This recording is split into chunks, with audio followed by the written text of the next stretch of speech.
આકાશવાણી ભુજ સમાચાર અશરફ નથવાણી વાંચે છે. નમસ્કાર. રાજ્યભરમાં મતદાર યાદીની વિશેષ સઘન સુધારણા એસઆઈઆર ઝુંબેશ હેઠળ ગણતરીનો તબક્કો આગામી 11 ડિસેમ્બર સુધી ચાલશે. રાજ્યના મુખ્ય ચૂંટણી અધિકારી હારિત શુક્લાની આગેવાનીમાં મુખ્ય ચૂંટણી અધિકારીની કચેરીની સમગ્ર ટીમ તમામ જિલ્લાના ચૂંટણી અધિકારી અને કર્મચારીઓ સાથે સંકલનમાં રહી સમગ્ર પ્રક્રિયાને વેગવાન બનાવવા કાર્યરત છે. દીનદયાળ પોર્ટ ઓથોરિટી કંડલાએ 100 MMTના સીમાચિહ્ન બાદ વધુ એક નવો બેન્ચમાર્ક સ્થાપિત કર્યો છે.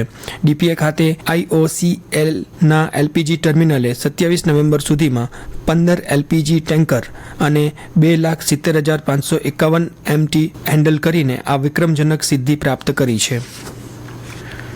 ધોરડોના સફેદ રણમાં યોજાઈ રહેલ રણોત્સવનો આનંદ માણવા આવતા પ્રવાસીઓ માટે ગુજરાત રાજ્ય માર્ગ વાહન વ્યવહાર નિગમ દ્વારા દર વર્ષની જેમ આ વર્ષે પણ ભુજથી ધોરડો માટે વિશેષ બસ સેવા શરૂ કરવામાં આવશે. આ ઉપરાંત ધોરડો સબરસ બસ સ્ટેન્ડથી વોચ ટાવર સુધી અવરજવર માટે આવતીકાલ 3 ડિસેમ્બરથી ખાસ 10 મિની બસ સેવા શરૂ કરવામાં આવશે. ભુજથી ધોરડો માટે શરૂ થનારી વધારાની 3 ટ્રીપો ભુજથી ઉપડી વાયા ભેરંડિયારા લોરિયાથી ધોરડો રૂટ પર ચાલશે, જેનો સ્થાનિક નાગરિકો તેમજ પ્રવાસીઓ મહત્તમ લાભ મળી રહેશે.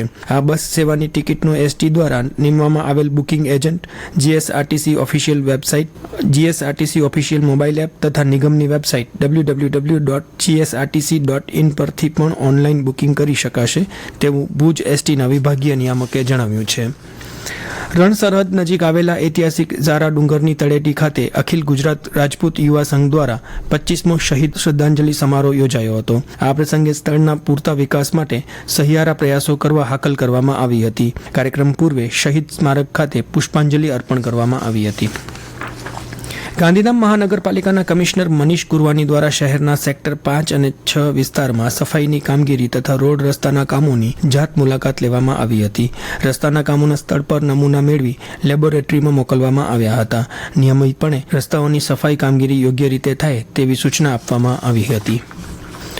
મુન્દ્રા બાર એસોસિએશનની આગામી વર્ષ 2025-26ની સામાન્ય ચૂંટણી આગામી 19મીએ યોજાશે, જેના ફોર્મ ભરવાની પ્રક્રિયા ગઈકાલથી શરૂ થઈ છે. આ ચૂંટણીમાં પ્રમુખ સહિત કુલ 8 હોદ્દેદાર અને 12 કારોબારી સભ્યોને ચૂંટવામાં આવશે, જેમાં કુલ 173 વકીલો મતદાન કરશે.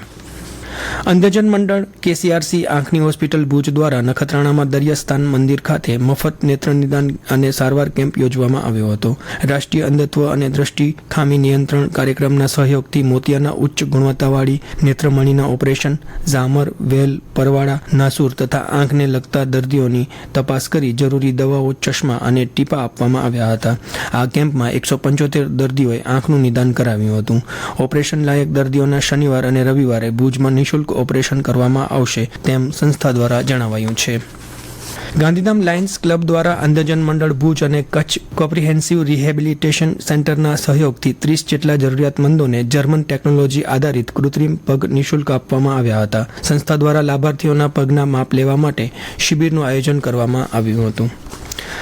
દેશની પશ્ચિમી સરહદે લખપત તાલુકામાં સીમા સુરક્ષા દળની અંતિમ સીમા ચોકી મુદાન કેમ્પ સુધી પહોંચવા માટેનો સિયોત મુદાન 5 કિલોમીટરનો રસ્તો વર્ષોથી જર્જરિત છે, જેનું સમારકામ કરવાની માંગ ઉઠી છે.